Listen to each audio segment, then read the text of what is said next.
경제대공황 1929년부터 39년까지 북아메리카와 유럽을 중심으로 전 세계 산업지역에서 광범위하게 지속된 경기 침체를 말합니다. 미국 경제는 1920년대까지 호황을 이루었으나 1929년 10월 주식시장이 붕괴되면서 호경기가 막을 내리게 됩니다. 이때부터 경기는 계속 후퇴를 거듭해 1932년까지 미국 노동자의 약 4분의 1이 실직했다고 합니다. 그리고 그 불황의 영향은 곧바로 유럽 경제에 파급되었고 독일과 영국을 비롯한 여러 산업국가에서 수백만의 노동자들이 일자리를 잃게 됩니다. 지금 우리는 어려운 시기를 지나가고 있다고 말합니다. 그리고 이 어려운 시기, 우리는 과거에서 우리의 길을 찾게 됩니다.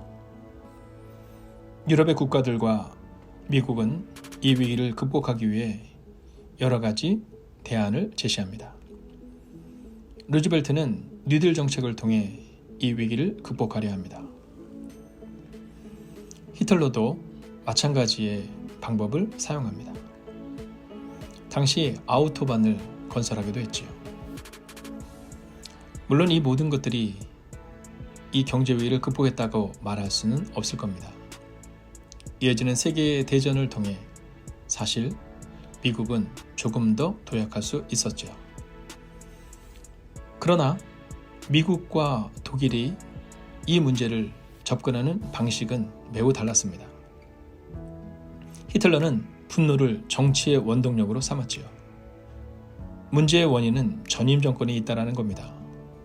그리고 유대인에게 그 화살을 돌립니다. 그러나 루즈벨트는 분노와 혐오의 정치가 아니었습니다. 그는 신뢰와 감사의 정치를 시행합니다. 그는 이렇게 말합니다. 미국은 아직도 감사할 것이 많은 나라입니다. 그렇습니다. 과거를 어떤 시점으로 보느냐에 따라 다른 결과를 내게 된 것이지요. 김봉중 교수님이 계십니다. 그가 30년 전 학생 시절 기말 리포트 과제를 미국에서 받게 되었다고 합니다. 대공황을 살아내신 그 시대의 어른들을 찾아뵙고 과연 그 시대에는 어떻게 살아내는가를 녹취하는 숙제였습니다. 그런데 그 숙제의 결론이 놀랍습니다. Good old days. 우리말로 하면 좋았던 그 옛날 그 시절이라는 것이죠. 분명히 그 시기는 어려운 시기였습니다. 노동자의 4분의 1이 실직한다는 것은 그 경제력이 얼마나 어려웠는지를 말해주는 것이지요. 그러나 루즈벨트를 비롯하여 그 시대의 리더들은 말합니다. 우리는 할 수 있다고. 우리에게는 아직도 감사할 것이 많다고. 그리고 그 시대의 어른들은 가족이 뭉쳤다라고 말합니다. 이웃이 뭉쳤다라고 말합니다. 서로 나누며 함께였기에 가능했다라고 말하죠. 지금 우리가 겪고 있는 이 시련 앞에 우리는 어떤 자세를 취해야 할까요? 우리는 과거에서 길을 찾을 수 있어야 합니다. 시간이 지나고 이 시기를 추억할 때 우리는 어떻게 고백할 수 있을까요?